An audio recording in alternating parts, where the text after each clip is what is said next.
The Keyframe Controller is a user interface that appears when a parameter, capable of being animated, has its animation enabled.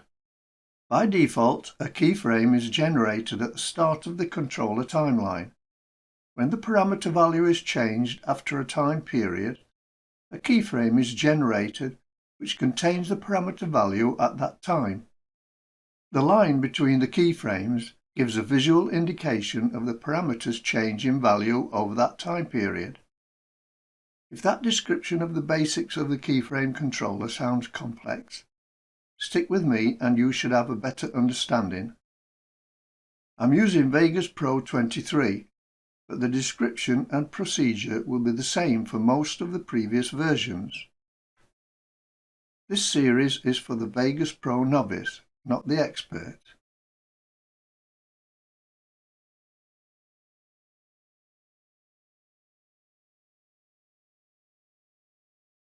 On the timeline, I have a video event. I'm going to use this to describe the elements of the keyframe controller. I've added the Gaussian blur effect to the event and set the blur amount to 0.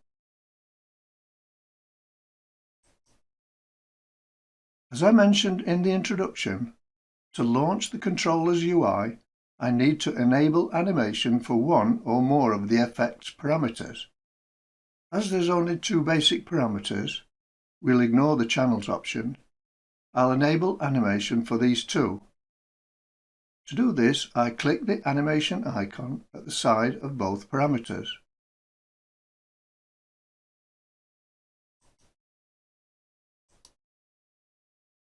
This makes the Keyframe Controller UI appear at the bottom. At the top of the UI, there's a representation of the event's timeline. It's important to note that this timeline starts at the start of the event and finishes at the end. The timeline cursor is at the start of the timeline, but that's not always the case, as you'll see later. At the left side are the parameters that are to be animated. In this example, the horizontal and vertical ranges. By default, keyframes are generated at the start of the timeline, indicated by the half diamond and half circles. On the timeline away from the start, they become full diamonds and full circles. These hold the initial parameter values, in this case 0 for both ranges. For the sake of identification, I'll refer to the diamonds as primary keyframes and the circles as the parameter keyframes. At the bottom of the keyframe window, there's the timeline scroll bar. At the extreme right of the scroll bar, the plus sign allows the timeline to be zoomed in with reference to the cursor. The minus sign does the opposite, zooming out from the cursor. The two black lines on the scroll bar control the timeline window range. To zoom in to a particular part of the timeline, I can drag these two lines along the slider until that part of the timeline fills a window.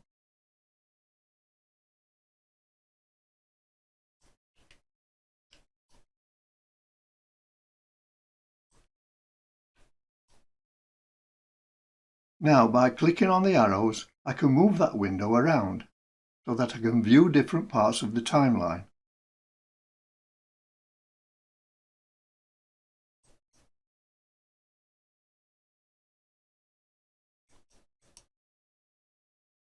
I can also click and drag the part between the lines to do the same.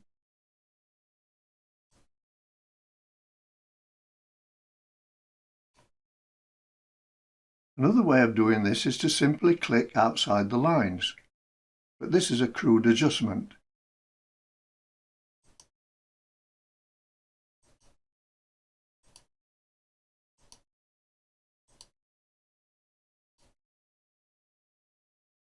To quickly return to a full timeline, double-click between the two lines. I'll now explain the items underneath the timeline slider. The first one is the Sync Cursor to Media Timeline icon. When it's not highlighted, that's not activated, the controller cursor and the timeline playhead can be moved independently.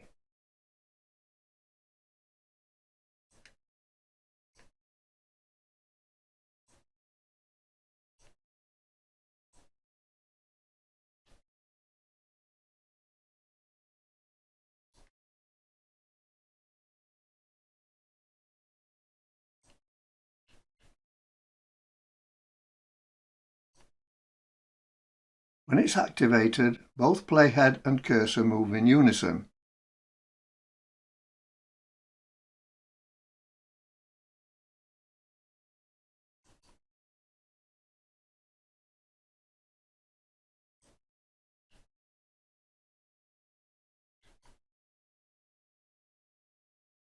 I said earlier that the cursor doesn't always appear at the start of the timeline when the controller is launched. With this icon activated, the cursor will appear on the timeline at the same point as the playhead. The next four icons allow movement of the cursor between keyframes. From left to right, these are move to the first keyframe,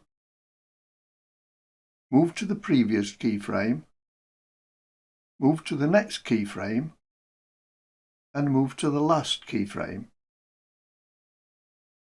The next two icons allow keyframes to be added or deleted. When adding keyframes in this way, we'll get to the other way shortly, there are a couple of things that you should be aware of. If a keyframe is to be added to only one of the parameters, make sure that that parameter is highlighted in the timeline header.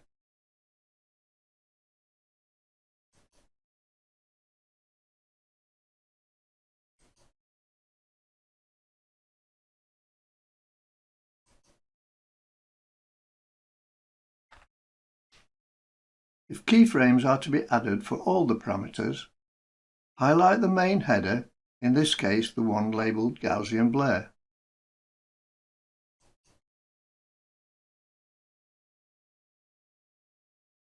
The other way of adding a keyframe is to position the cursor to the desired time and set the parameter value. This will add a keyframe automatically.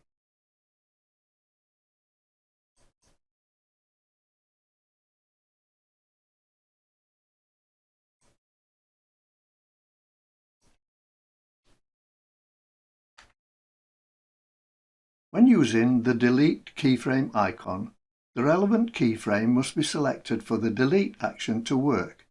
The keyframe is selected by clicking on it and the circle will become slightly larger.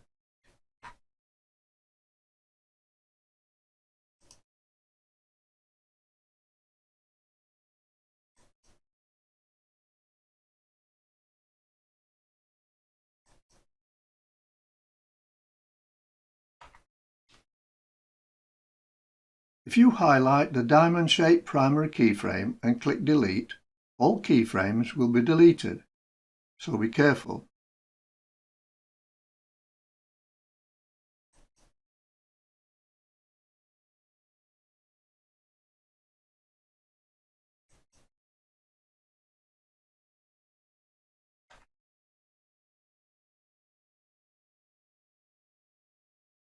The next parameter is the cursor position display. It's possible to position the cursor accurately with this field. For instance, if I wanted to place the cursor at 5 seconds and 15 frames, I can enter 0515 into this field and press enter.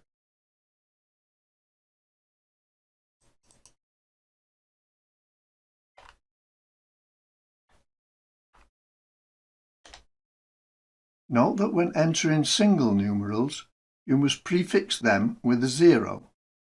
So if I wanted to set the cursor to 5 seconds and 5 frames, I would have to enter 0505.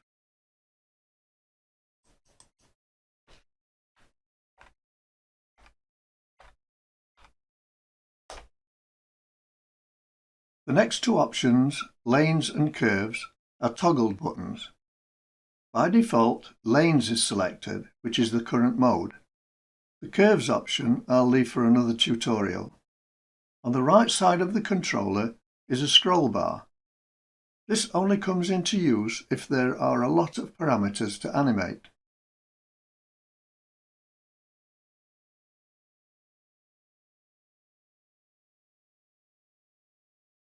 There will be occasions when keyframes need to be copied or moved.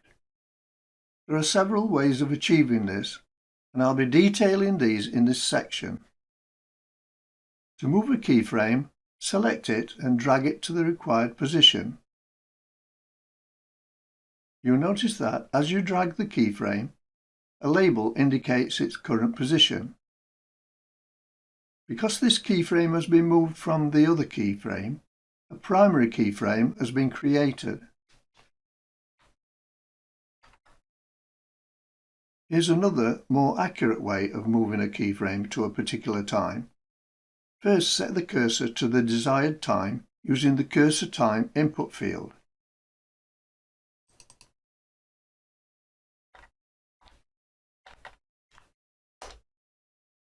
This will move the cursor to that time. Next, hover over the keyframe until the label appears, then click and hold. Don't release the mouse button or the cursor will jump to the selected keyframe. Now drag the keyframe to the cursor. When the keyframe is at the required time, the cursor will flash red and white. To move a group of keyframes, you need to select them all. There are three ways of selecting multiple keyframes. You can select one, then hold the Control key down while selecting all the others that require moving.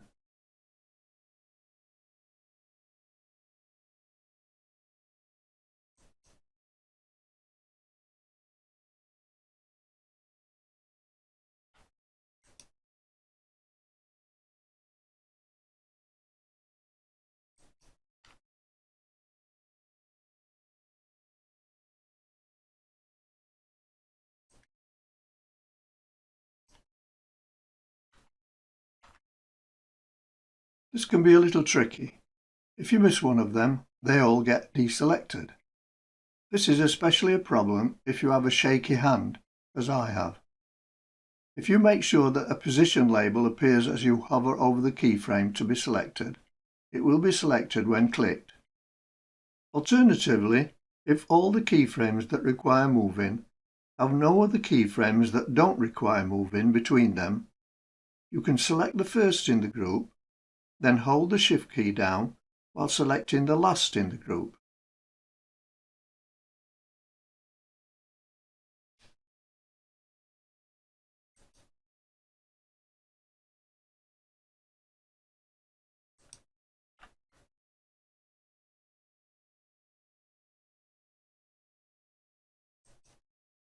You can also do the reverse of that.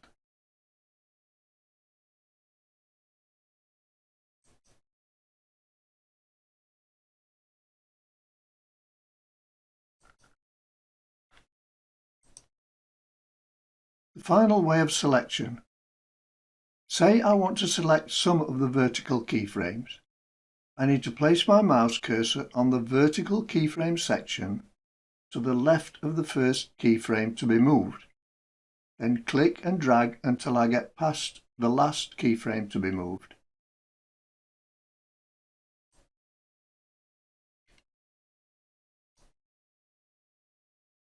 This will select all the keyframes enclosed by the cursor movement. If I want to select the horizontal keyframes as well, I can drag the area to include those also. However, I must start dragging the area from outside the two parameters. First, I must select the horizontal parameter header as well, by holding Shift down while clicking it.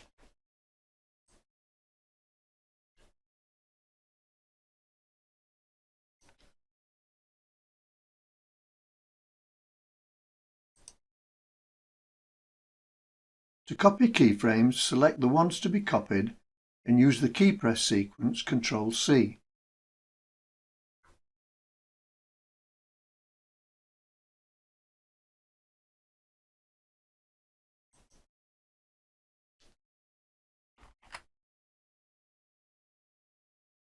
Move the cursor to where the keyframes are required, then press Ctrl V.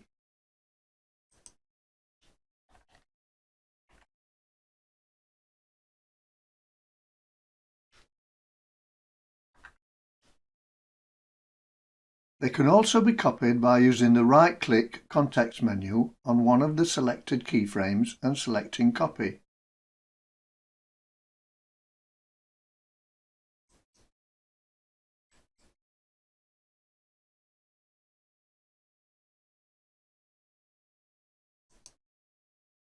However, there's no right-click menu for where you want to copy to, unless you're replacing an existing keyframe. There's one more feature that I want to mention. I'll select a vertical keyframe and open up the right-click menu.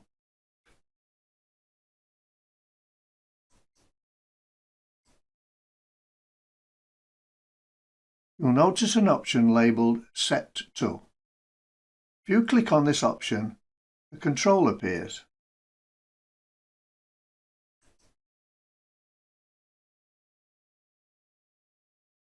With this type of parameter, the control is a slider which you can use to change the parameter value.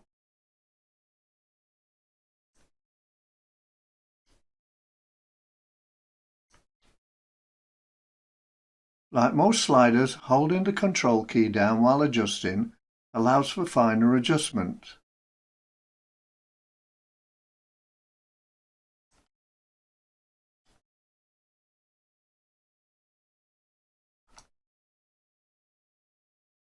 If the parameter type is colour, the control would be a colour swatch where you could select the colour. I must point out that the Keyframe Controller user interface of other tools, for instance the Pan Crop tool, although functionally the same, do have minor differences. I'll detail these differences in the tutorials for these tools. I don't want to make this tutorial longer than it already is. So that's the first part in this series on the Keyframe Controller. In the next part, I'll describe in detail keyframe interpolation modes. I'll also take a more detailed look at the options in the keyframe right-click context menu. Thanks for watching, and if you haven't already done so, please consider subscribing. Until the next time, bye for now.